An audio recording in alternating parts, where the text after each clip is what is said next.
Repairs to the damaged power cable are ongoing in Bedfordview, where Eskom technicians are on site following that power outage caused by an attempted cable theft and vandalism.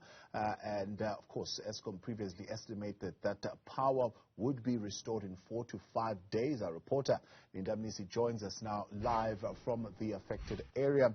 Linda, what is now the estimated time for power to be returned to the residents of Bedfordview?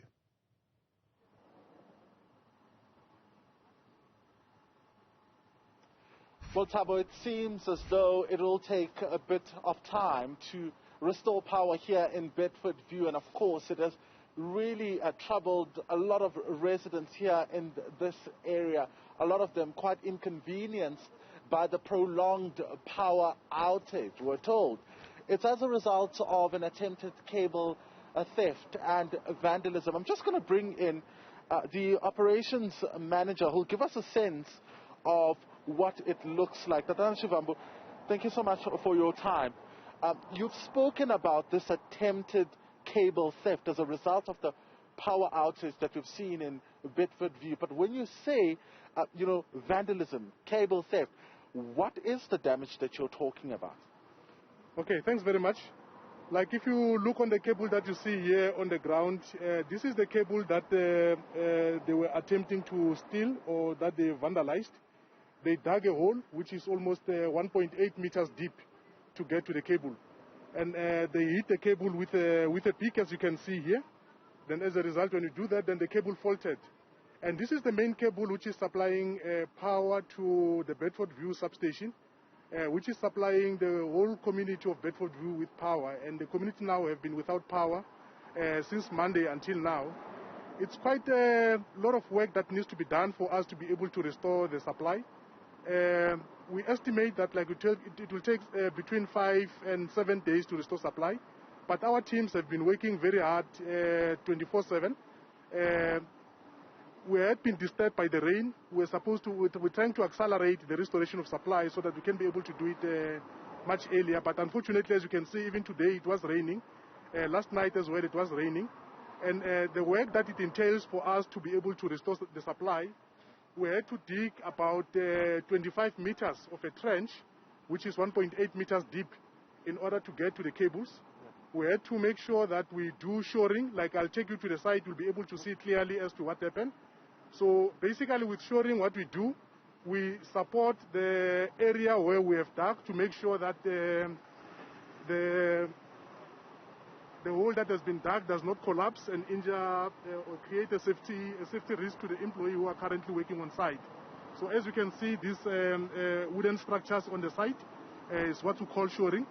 So we also put a tent as well because of the rain to make sure that the cable that we're busy joining does not get affected by the rain or the water, because that will slow down the process for restoration of supply.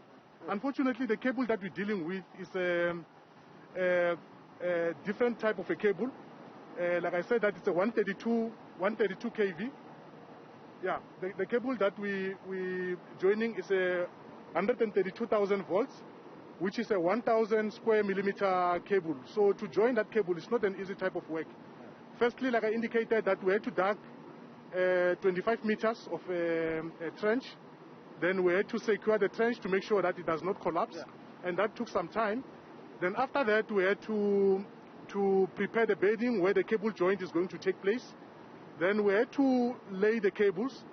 And then we had to put the cable on a heater for a period of 24 hours to allow it to straighten, such that the joint that we do is going to be a quality joint, it's not going to fail. Yeah. So unfortunately it does take a lot of time. Yeah. And our guys have been hard at work throughout the night to make sure that we restore supply for much quicker. You've spoken about how you've had to dig 25 meters down, right? And one may wonder how the suspected criminals in this matter were able to reach that, because from our understanding, it would only be a couple of people that would know how to reach this particular cable. Yeah, maybe just for correction, it's not 25 meters deep. It's a 25 meters in length, the area where we had to install a new cable. The depth is about 1.8 meters, just under 2 meters. So yes, these guys, they do come with tools and equipment to dig. we did find the tools that they were using to dig here after the fault occurred. When they did strike the cable, we've heard from a coin security company nearby that they did see the people who had been attempting to steal the cable. And one of the people who was doing that was injured in the process, and they took him and ran with him. And what we appeal to the community is that if we check currently, just in Gauteng only, we've got over 3,000 kilometers of HV cables covering the whole of Gauteng. And we've got over 30,000 kilometers of medium voltage cable. And obviously it will be impossible for Eskom to be monitoring all these areas where the cables are.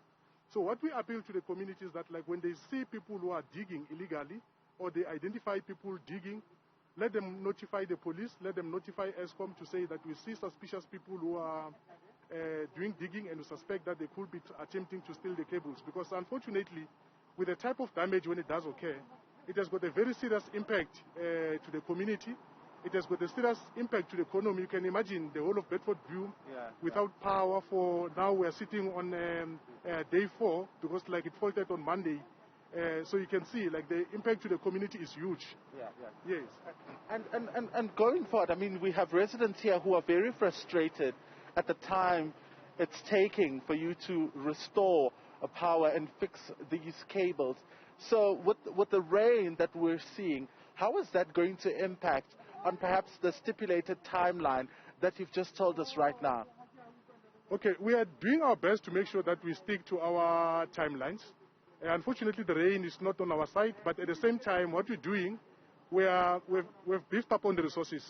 We've been working around the clock, so we are changing teams. Like, one team will come and work. When they get tired, they'll move out, then another new team is going to come in and continue with the work.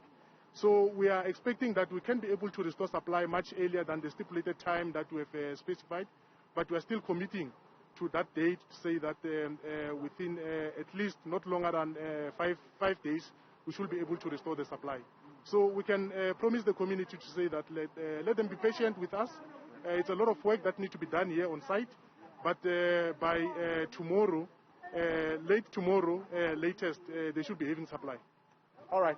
And just lastly, we've run out of time. I mean, how are you going to ensure that this does not happen again? I mean, the suspected criminals in this instance have not been arrested. Clearly, they know how to reach the cables.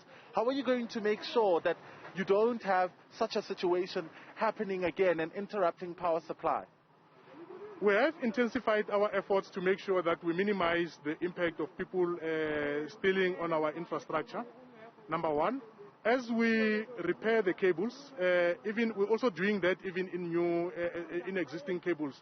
We are installing detectors, vibration sensors, such that, like, when people start digging on the infrastructure, then we can be able to detect that from our control. Then we dispatch securities to come attend to it to make sure that we disturb them before doing that. And we have effected a number of arrests using that particular technology. The same applies here. We are going to be installing those vibration sensors such that, like, as they do that, we can be able to detect. However, it is very important that the community as well, when they see these things happening, they need to be reporting. Like I've indicated, it will be impossible for Eskom to have guards all over the areas where we've got our networks. So the public have got the responsibility as well to protect this infrastructure, which supplies the community with electricity, to make sure that there's continuity of supply to our customers. All right, Mashangu Shivambu is the Maintenance Operations Senior Manager at Eskom. He's in charge of this particular project, Thabo. We saw yesterday the mayor in the city of Ekurhuleni visiting the site to kind of offer support to the Eskom workers who are here on the ground, trying to ensure that they are restoring power. Of course, this has come with a lot of frustrations from the residents, but the big question still remains how those criminals managed to reach these cables and whether or not they will be safe going forward. All right, Linda Mnisi, thank you this morning for bringing us that report. The Eskom technician, they're expecting that the process of restoring power in Bedfordview could begin as early as tomorrow morning, but still a couple of more hours of work still needing to be put in.